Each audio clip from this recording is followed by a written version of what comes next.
nous arrivons au pouvoir en 2022 en France.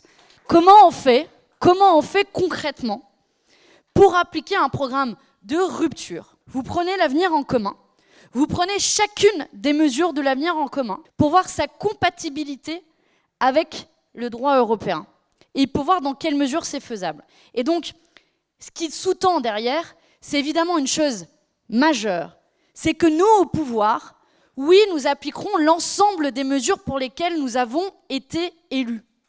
Que oui, nous irons au-delà des blocages qui sont posés au niveau européen. Maintenant, il faut être pragmatique. Moi, ce qui m'intéresse, c'est comment la France, deuxième économie européenne, peut participer à la nécessaire transformation écologique de nos sociétés dans un temps où on n'a plus le temps. Et l'approche qui est la nôtre, c'est d'identifier concrètement ces blocages et de proposer une méthode de gouvernement pour, au soir d'avril 2022, être en capacité d'appliquer notre programme et ne pas avoir les mêmes erreurs, ne pas reproduire les mêmes erreurs et la même impuissance qu'a pu reproduire notamment Hollande, au-delà du fait qu'on peut avoir aussi des différences sur les mesures qu'on veut mettre en œuvre. Et donc, et c'est là-dessus que je veux insister dans cette première partie, pour moi, notre point de départ, ça doit être l'analyse lucide des incompatibilités de notre programme avec des règles européennes, avec le droit européen. Et je vais vous en donner quelques exemples parce que, à mon sens, ça sert d'être précis, concret, pour voir ensemble comment on lève ces blocages. Le protectionnisme solidaire. Avoir des produits qui font 3 fois le tour de la planète avant d'arriver dans votre supermarché, a priori, ça a un coût écologique et social bien plus fort que si vous achetez aux producteurs du coin. Sauf que l'Union européenne a signé des traités de libre-échange à l'appel, plus de 80, il y en a des dizaines encore en négociation, et donc on abaisse les barrières douanières, et donc on fait venir les marchandises du monde entier pour atterrir dans notre supermarché. Nous assumons de dire qu'il faut faire du protectionnisme solidaire et qu'il faut se défaire des traités de libre-échange. Comment on fait? Deuxième question. On veut créer des pôles publics industriels, des pôles publics de l'énergie. On veut sortir les biens communs dont tu parlais du marché. On veut favoriser la production locale et de proximité dans les appels d'offres publics. C'est interdit par le sacro-saint droit de la concurrence au niveau européen. Nous n'avons pas le droit selon les règles européennes. Comment on fait pour lever ce blocage et se débarrasser de la règle des 3% de déficit qui a été écrite sur un coin de table sans aucune valeur économique et dont on serait les seuls États dans le monde à respecter à l'heure où il est plus que jamais urgent d'investir dans la transition écologique et sociale. Et donc, oui, aujourd'hui, un pouvoir progressiste, social et écologique au pouvoir en 2022 doit assumer de dire que non, nous ne ferons pas une réforme des retraites pour faire plaisir à la Commission européenne. Oui, nous investirons massivement dans la transition écologique. Oui, nous ferons le choix d'appels d'offres publics qui favorisent la production locale. Oui, nous renationaliserons toutes les entreprises qu'il est nécessaire de renationaliser, notamment pour la transition écologique. Oui, nous assumerons d'avoir une lutte sans faille, y compris vis-à-vis de nos voisins européens, de tous les paradis fiscaux, et je pense particulièrement au Luxembourg et à l'Irlande. Oui, nous assumerons de dénoncer le dumping social qui est fait au niveau européen, et notamment la directive sur le travail détaché. Je ne prends que ces exemples. Vous voyez, j'en ai cité déjà 7 ou 8. En réalité, à mon sens, il y en a au moins une dizaine qui constituent aujourd'hui les principaux blocages. Si on repart du préalable initial qui était le mien, de dire, quoi qu'il arrive, nous appliquerons notre programme en dépit des blocages que l'on a identifiés.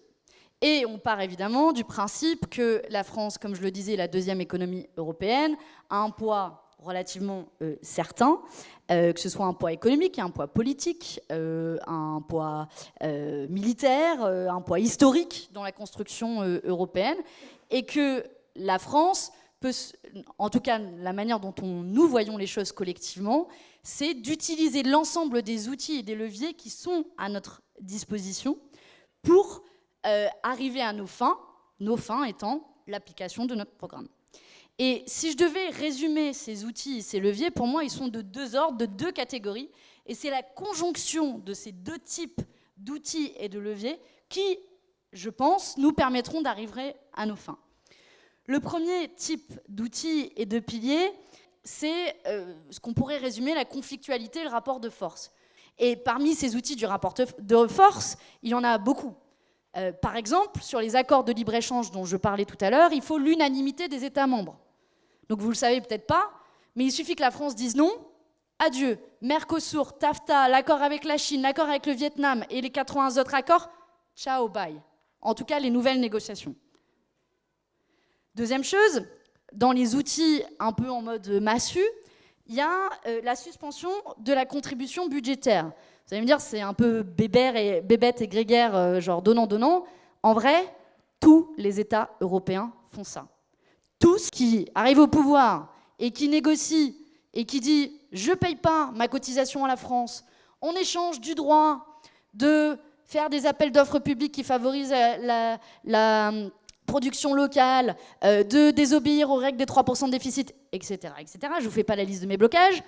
Plutôt qu'un Orban qui dit « moi je ne paye pas, mais du coup je discrimine les LGBT, je suspends l'indépendance de la justice, etc. » Pourquoi nous serions les seuls idiots utiles de l'Union européenne à ne pas utiliser ces outils de menace? C'est juste de la politique pragmatique. C'est la manière dont ça se déroule au niveau européen. On le voit au quotidien. Alors oui, on pourrait avoir un truc hyper naïf, hyper idéaliste sur l'Europe, c'est juste la manière dont ça se passe.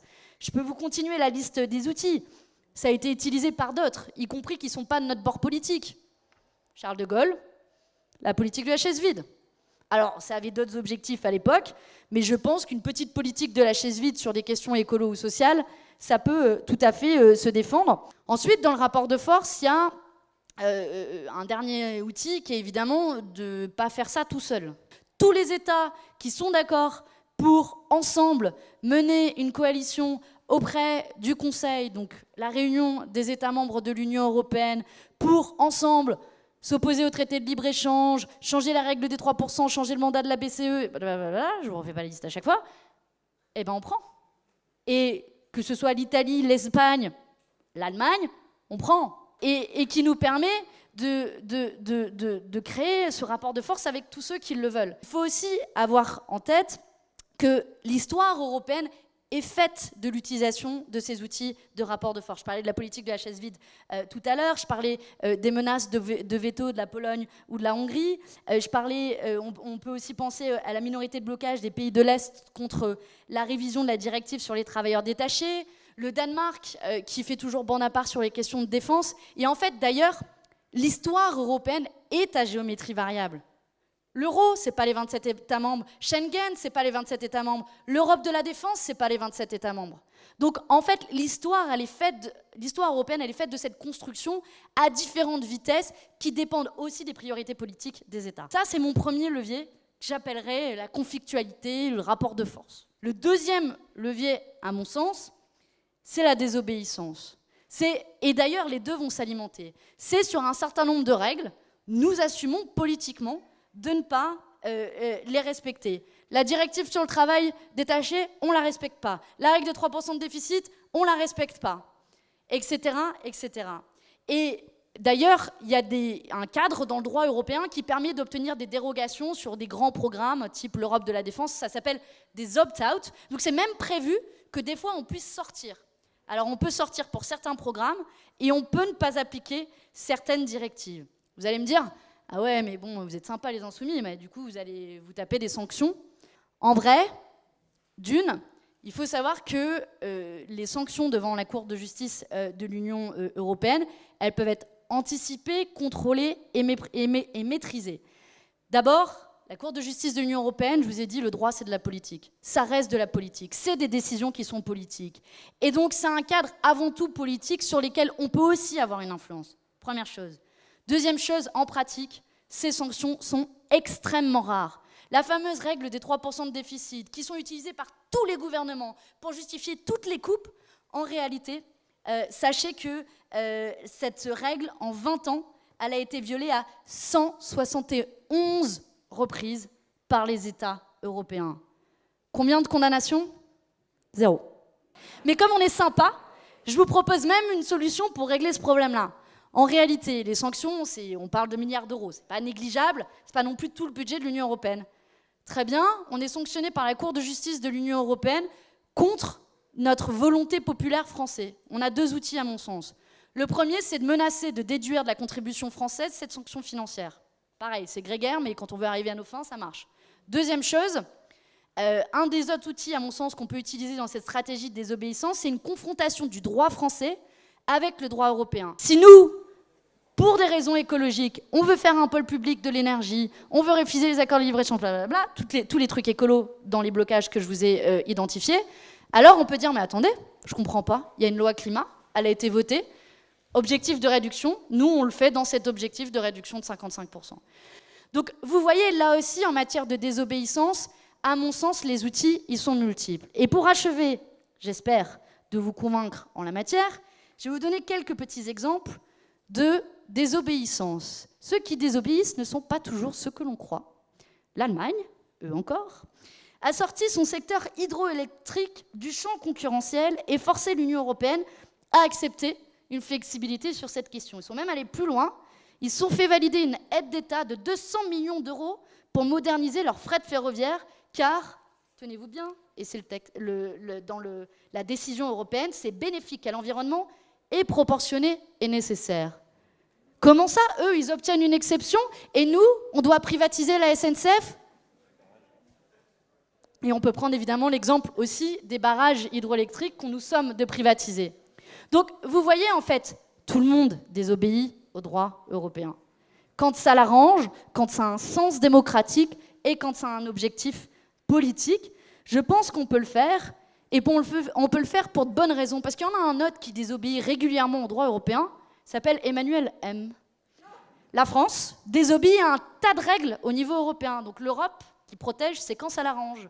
La France de Macron, elle désobéit, et elle a été condamnée notamment par la Cour de justice de l'Union européenne sur la pollution de l'air, sur les objectifs de réduction de la pollution de l'air.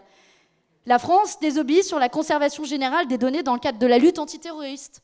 La France désobéit sur le temps de travail des militaires. La France désobéit sur le contrôle technique des motos.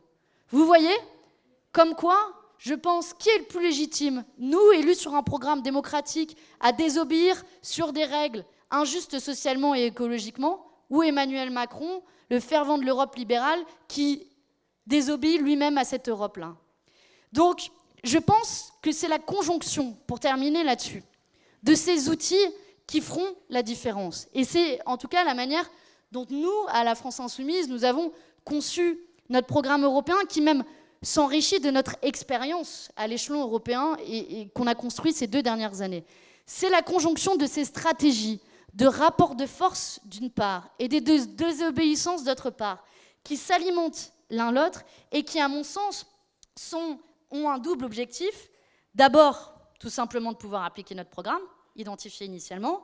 D'autre part, d'entraîner potentiellement d'autres États avec nous. On pense que de cette manière-là, on peut entraîner une dynamique à l'échelon européen, de nouveau je le redis, avec ceux qui le veulent, peu importe la couleur du pays, et peu importe la couleur du drapeau, et qui nous permettront concrètement de réaliser ce programme. Et pour terminer, comment on fait concrètement en 2022? C'est précisément la conjonction de ces deux-là. 2 choses. La France assume la présidence du Conseil, ça arrive une fois tous les 15 ans, donc on a vraiment de la chance. 2e chose, il y a un autre truc qui s'appelle la conférence sur l'avenir de l'Europe, qui est un cadre dans lequel les traités sont censés être révisés. Donc nous, ce qu'on fera concrètement, il nous reste 2 mois de présidence et la conférence sur l'avenir de l'Europe. On arrive avec nos nouvelles règles, on crée le rapport de force avec tous les leviers de rapport de force que je vous ai donnés, et on commence à désobéir d'ores et déjà aux règles que je vous ai listées, parce qu'on aura été élu pour un programme, et on essaiera de ne pas perdre une minute, parce qu'il y a tant à faire pour ce pays.